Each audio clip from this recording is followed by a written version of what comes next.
Bwana Yesu asifiwe wapendwa. Huyu mnayemuona hapa ni maiti anasafirishwa kwenda Eldoret. Mpendwa, sijui unajifunza nini kupitia mwili huu ambao sasa unasafirishwa.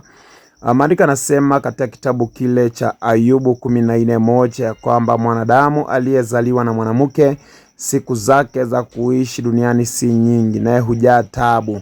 Inamaanisha kwamba wapendwa, duniani hapa tunapita.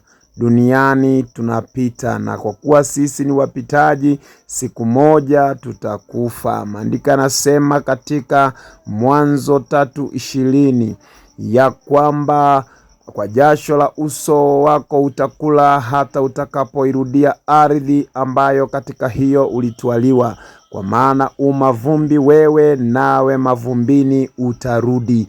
Pendwa, tambua ya kwamba maandiko kama yanavyosema kwamba umavumbi nawe mavumbini utarudi.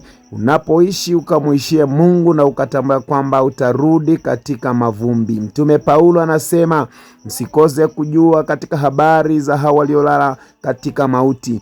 Anasema heri wafu wafao katika Bwana ili wapate pumziko. Kufa kupo kwa waliookoka na wasiookoka, lakini Paulo anasema wale waliookoka wako na heri yao. Ndio maana anasema heri wafu wafao katika Bwana ili wapate pumziko. Mpendwa, chagua maisha ukamuishie Mungu, kamtukuze Mungu, maana ndiye muumba wetu na ndiye tunayemrudia. Ubarikiwe sana.